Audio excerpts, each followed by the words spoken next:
Hello my dear friends. Friends, स्वागत है आप सभी का लेस्ट एजुकेशन के इस प्लेटफॉर्म पे। फ्रेंड्स, आज हम क्रैश कोर्स का तीसरा वीडियो अपलोड कर रहे हैं। तो आज के इस वीडियो में हम मुख्यतः थ्योरी क्लासेस पर ज़्यादा विशेष बल देंगे।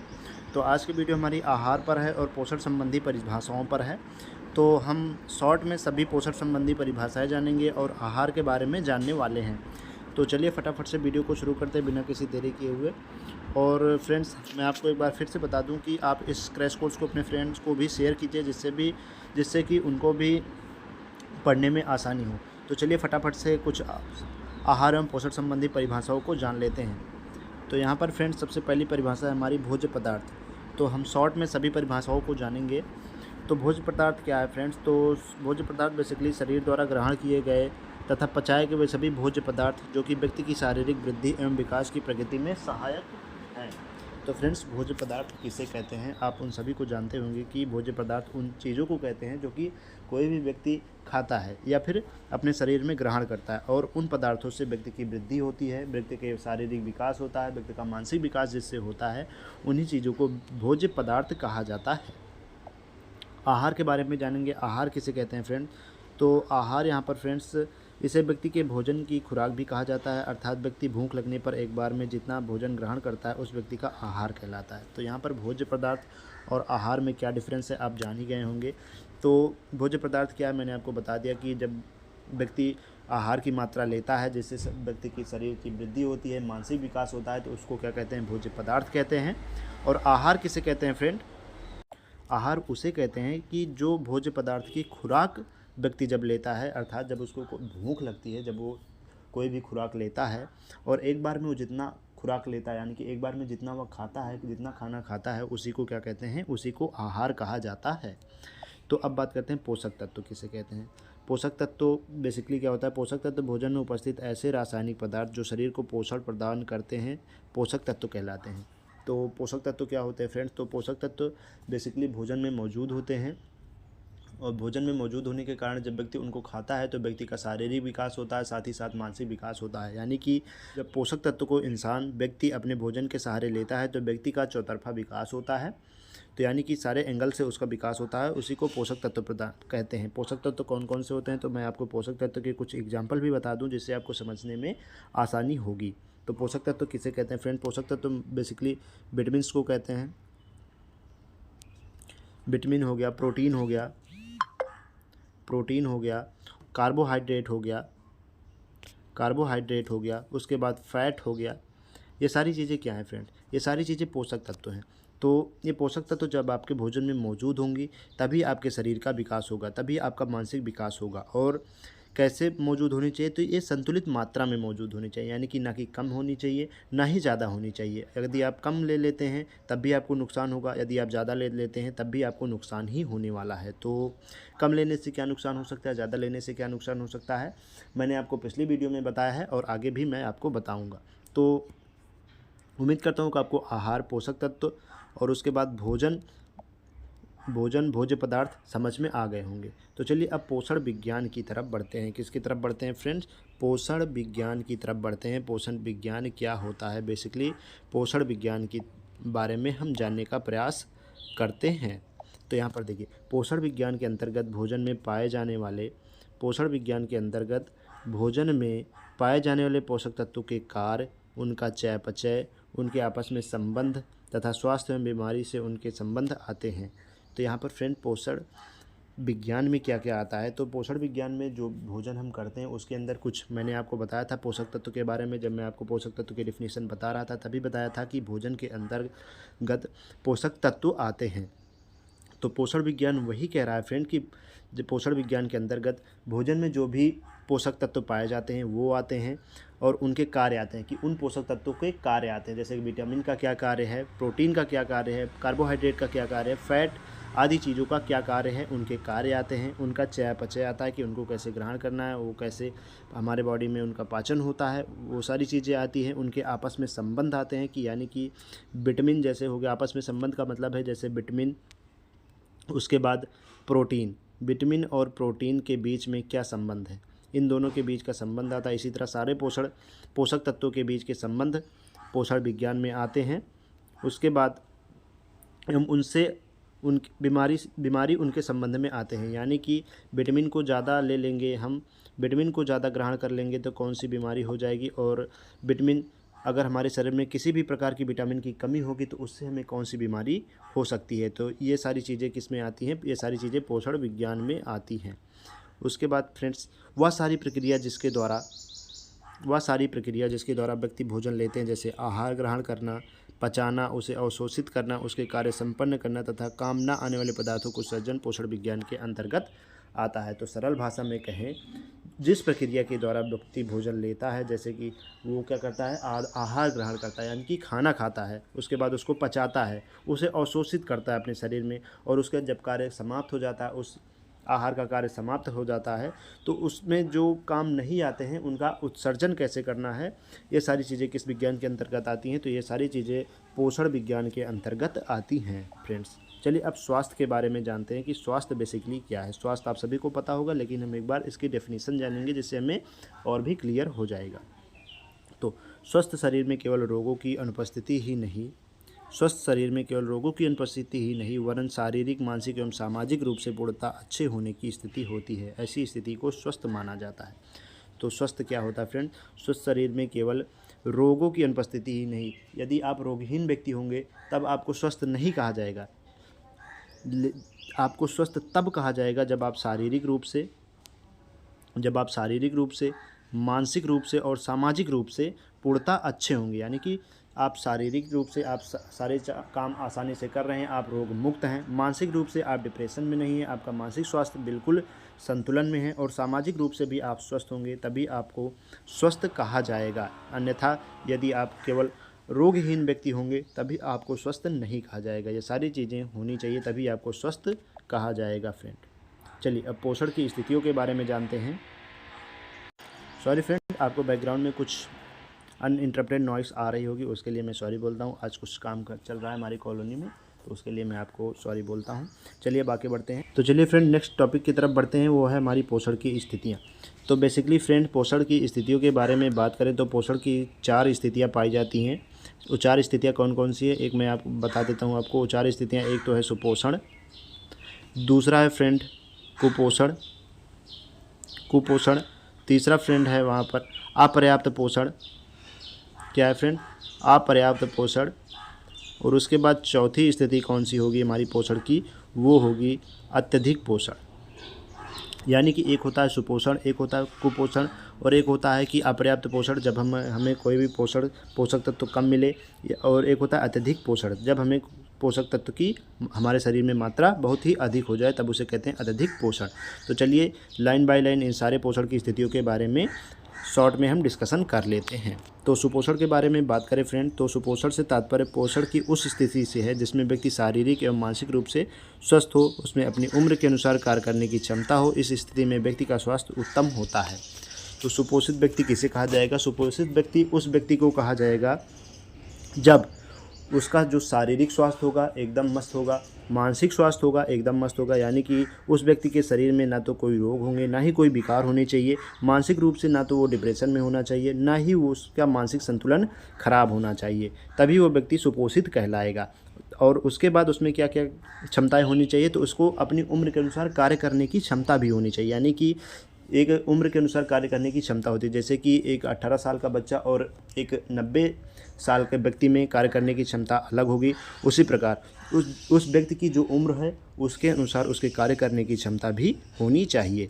इस स्थिति में व्यक्ति का स्वास्थ्य उत्तम भी होना चाहिए। उसको क्या कहते हैं? सुपोषित व्यक्ति। कुपोषण क्या होता है फ्रेंड? कुपोषण वह स्थिति उत्तम पोषण के ठीक विपरीत है। यानी कि सुपोषण के विपरीत की स्थिति कुपोषण कहलाती है। सुपोषण के बीच विपरीत की स्थिति कुपोषण तो कहलाती है, लेकिन इसका क्या डिफिनेशन होना चाहिए तो ये भी हम बात कर लेते हैं। तो जब भोज्य पदार्थ गुण व मात्रा में अपर्याप्त लिए जाएं, जिससे भोजन द्वारा शारीरिक आवश्यकता पूरी ना हो पाए, वह कुपोषण की स्थिति कहलाती है। तो कुपोषण की स्थिति तभी होती है जब हमारे भोजन में जो पोषक तत्व हैं, जैसे कि vitamins, mineral, carbohydrate, protein, fat, ये सारी चीज़ें उचित मात्रा में उपलब्ध ना हो पाएँ, तब व्यक्ति को कुपोषित हो जाता है, कुपोषण का शिकार हो जाता है। जब हम अपने भोजन में शारीरिक आवश्यकता की पूर्ति ना हो पाए, उन पोषक तत्वों की आवश्यकता पूर्ति ना हो पाए, उचित मात्रा में पूर्ति ना हो पाए, तभी व्यक्ति कुपोषित होता है और ऐसे व्यक्तियों की कार्य करने की क्षमता भी कम हो जाती है और उसमें विभिन्न प्रकार की बीमारियां जन्म ले लेती हैं। तो कुपोषित व्यक्ति हमेशा ही दुखी रहता है। और कुपोषित कैसा होता है, तो जब वो भोजन करता है तो उसमें उसको पर्याप्त पोषक तत्व तो नहीं मिल पाते हैं, तभी वो कुपोषित होता है। अपर्याप्त पोषण क्या होता है? अपर्याप्त पोषण कुपोषण तथा सुपोषण के बीच की स्थिति है फ्रेंड। तो अपर्याप्त पोषण क्या है? यह पोषण की वह स्थिति है जिसमें पोषण व्यक्ति की आयु व आवश्यकता अनुरूप ना हो। इस स्थिति में एक अथवा एक से अधिक पोषक तत्वों की कमी पाई जाती है। ऐसी इस शारीरिक स्थितियां भी हो सकती है जिनके कारण भोज्य पदार्थ अवशोषित करने में बाधा उत्पन्न हो।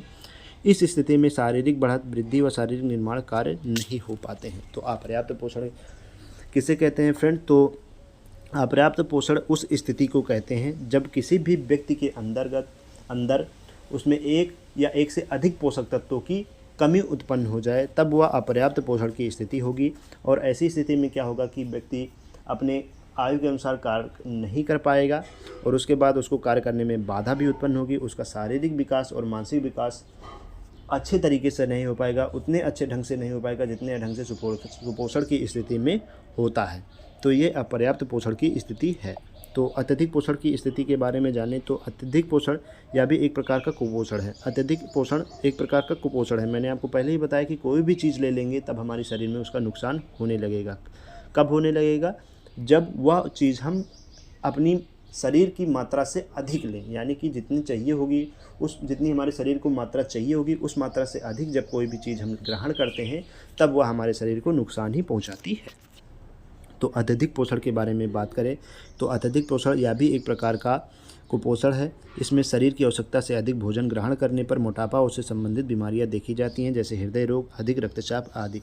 तो जब आप अपने शरीर की मात्रा से अधिक, उच्चतम मात्रा से अधिक जो है आहार ग्रहण कर लेते हैं तो आप यकीनन मोटापे का शिकार हो जाएंगे। और आप जानते ही होंगे कि कोई भी मोटा व्यक्ति हो उसमें तमाम प्रकार की बीमारियां जन्म ले ही लेती हैं, जैसे कि उसको हार्ट संबंधी बीमारी हो जाएगी और बीपी संबंधी बीमारी आम है किसी भी मोटापे से ग्रसित व्यक्ति के लिए। तो यहाँ पर एक हम बात कर लें, आजकल के युग में जीवनशैली परिवर्तन के कारण आहार में अनेक परिवर्तन देखे जाते हैं, जिसके कारण विभिन्न पोषक तत्वों की अल्पता अथवा अधिकता देखी जाती है। इसी से संबंधित बढ़ती उम्र में विभिन्न प्रकार विकार, जैसे इसमें देखिए मधुमेह भी हो सकता है फ्रेंड, हृदय संबंधी रोग आदि देखे जाते हैं। तो अत्यधिक पोषण से मोटापे से आपको मधुमेह भी हो सकता है और बीपी तो आम बात है।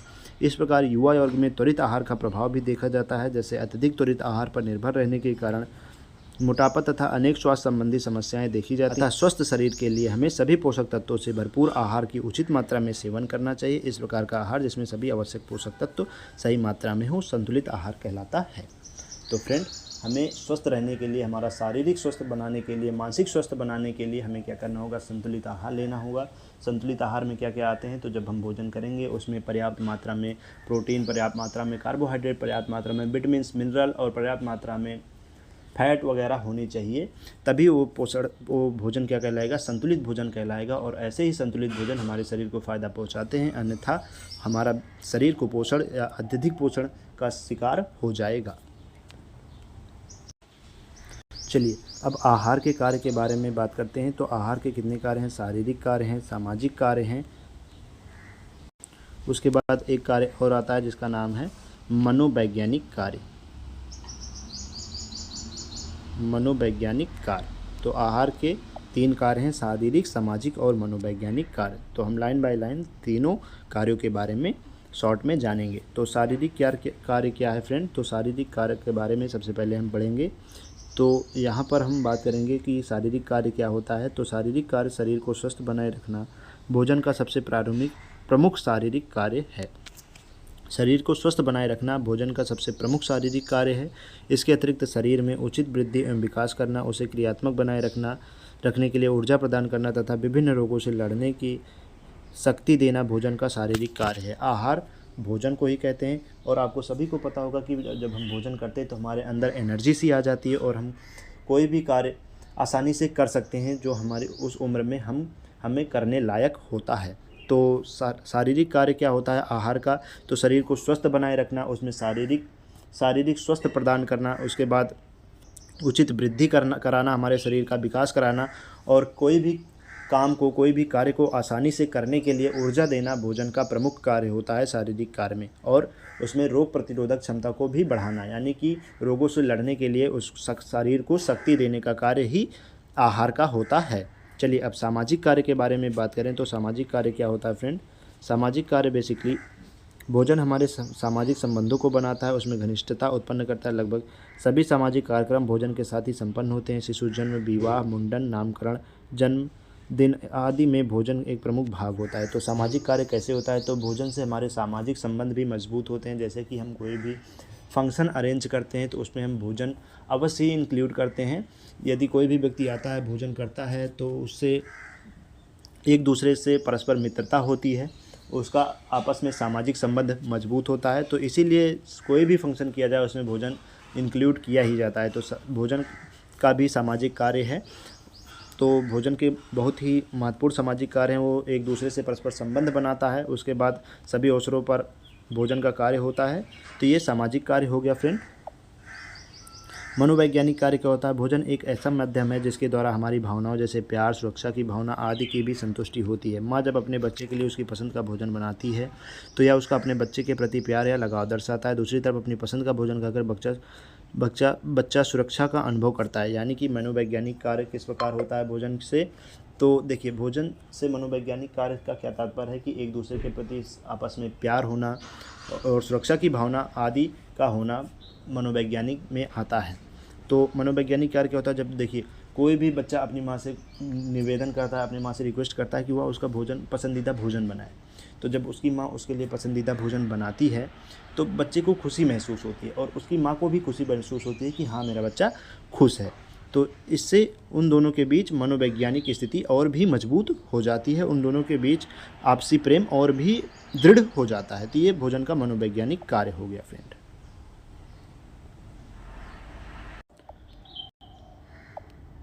चलिए फ्रेंड, अब बात कर लेते हैं भोजन का शरीर के में कार्य करने के अनुसार वर्गीकरण, यानी कि कौन से भोजन किस टाइप के आते हैं, कौन से भोजन कौन से टाइप में आते हैं, उनका वर्गीकरण हम कर लेते हैं फटाफट से। यहाँ पर पहला टाइप है ऊर्जा प्रदान करने वाले खाद्य। तो ऐसे कौन से भोजन हैं जो हमारे शरीर को क्या करते हैं, ऊर्जा प्रदान करते हैं। तो ऊर्जा प्रदान करने वाले कार्य में खाद्य में कौन कौन से आते हैं, तो कार्बोहाइड्रेट हमें ऊर्जा प्रदान करता है और वसा भी हमें ऊर्जा प्रदान करता है। तो वसा को मैंने बताया था कि वसा रिजर्व एनर्जी के रूप में होता है।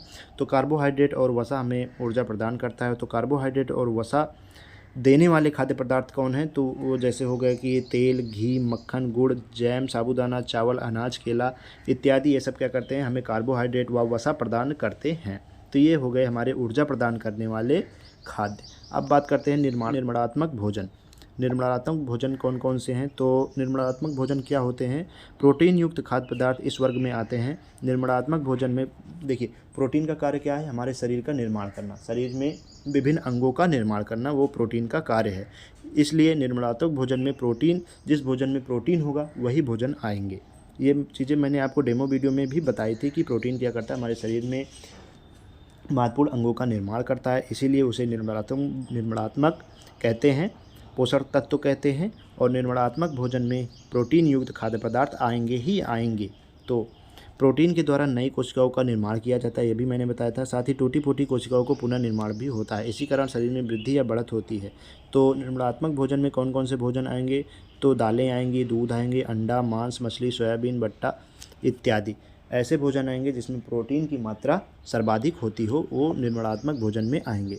संरचनात्मक भोजन में कौन कौन से भोजन आएंगे, तो संरचनात्मक भोजन में विटामिन्स, खनिज लवण युक्त पदार्थ इस वर्ग में आते हैं। इस वर्ग के भोज्य पदार्थ हमारे शरीर की जैविक क्रियाओं को नियंत्रित भी करते हैं, शरीर के नियमन का कार्य करने में सहायक होते हैं। इन तत्वों में के असंतुलन में शरीर का विकास प्रभावित होता है और व्यक्ति अनेक रोगों से पीड़ित हो सकता है। तो इसमें कौन कौन से भोजन आएंगे, तो इसमें दूध आएगा, मिल्क आएगा, घी आएगा, हरी सब्जियां आएंगी, ग्रीन वेजिटेबल्स आएंगी तथा अन्य सब्जियां भी आएंगी, फल भी संरचनात्मक भोजन में ही आएंगे। तो फ्रेंड, चलिए इसकी रिकॉर्डिंग कुछ क्वेश्चन भी कर लेते हैं, जिससे हमें समझने में भी और भी आसानी होगी और हमारे एग्ज़ाम के लिए और भी ज़्यादा बेनिफिशियरी रहेगा। तो चलिए फ्रेंड, यहाँ पर हमारा पहला क्वेश्चन है, गाजर में कौन सा विटामिन है जो सबसे अधिक मात्रा में पाया जाता है। यानी कि पूछ रहा है कि गाजर में कौन सा विटामिन सबसे अधिक मात्रा में पाया जाता है। ऑप्शन है vitamin A, vitamin C, vitamin D या फिर विटामिन ई। तो फ्रेंड यहाँ पर जो हमारा राइट आंसर है वह है option number A, vitamin A.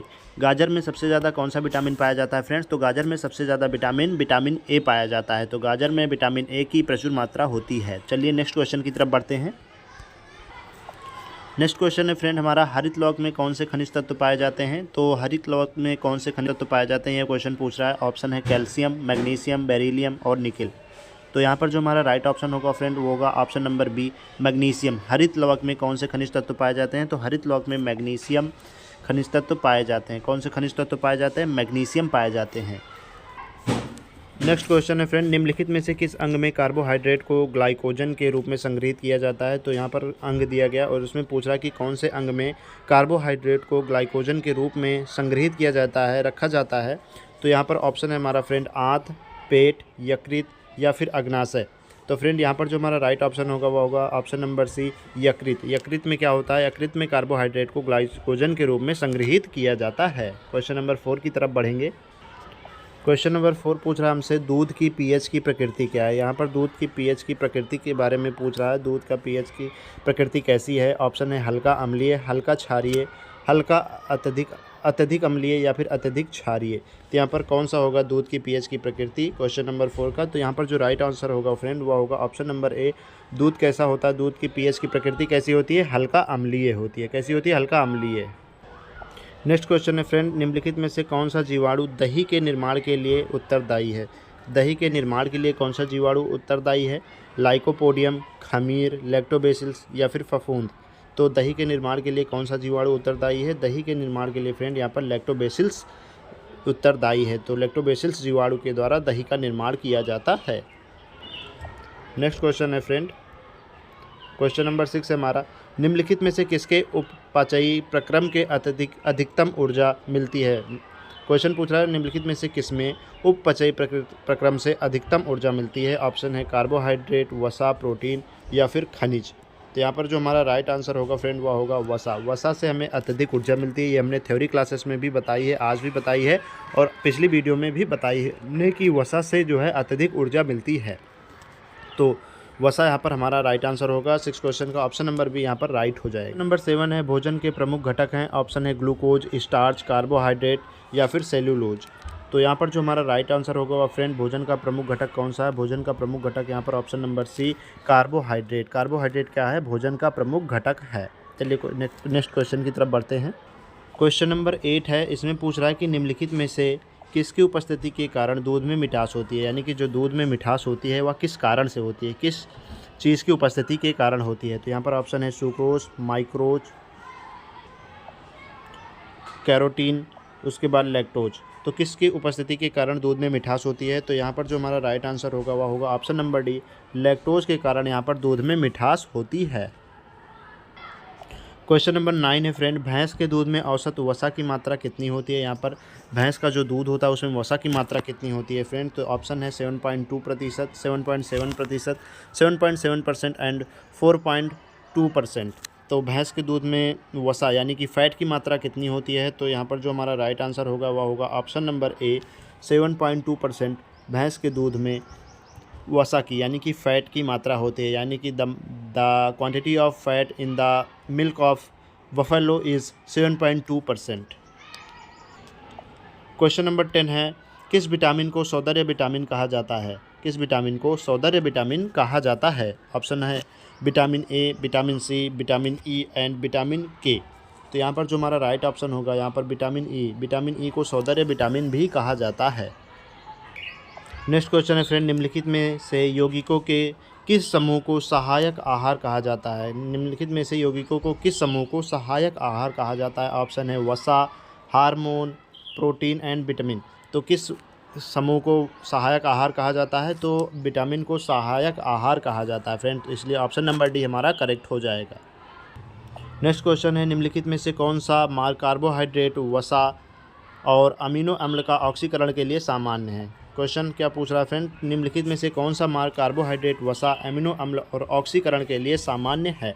Option number है केल्विन चक्र, ऑप्शन बी है इलेक्ट्रॉन परिवहन श्रृंखला, ऑप्शन नंबर सी है TCA चक्र एंड ऑप्शन नंबर डी है पेंटोज फॉस्फेट मार्ग।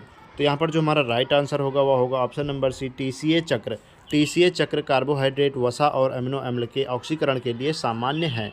तो यहाँ पर हमारा राइट ऑप्शन क्या होगा फ्रेंड? हमारा राइट ऑप्शन होगा TCA चक्र, ऑप्शन नंबर सी।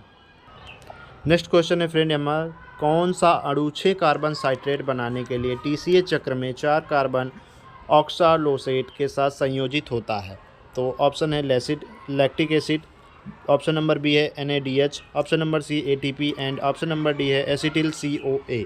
तो यहाँ पर जो हमारा राइट आंसर होगा वह होगा option number D, acetyl COA। Acetyl COA 6 carbon citrate बनाने के लिए TCA चक्र में 4 कार्बन ऑक्सालोसेट के साथ संयोजित होता है। नेक्स्ट क्वेश्चन की तरफ बढ़ते हैं। नेक्स्ट क्वेश्चन है फ्रेंड, हमारा TCA चक्र में निम्नलिखित में से किस एंजाइम द्वारा नियंत्रित किया जाता है? किस एंजाइम द्वारा नियंत्रित किया जाता है?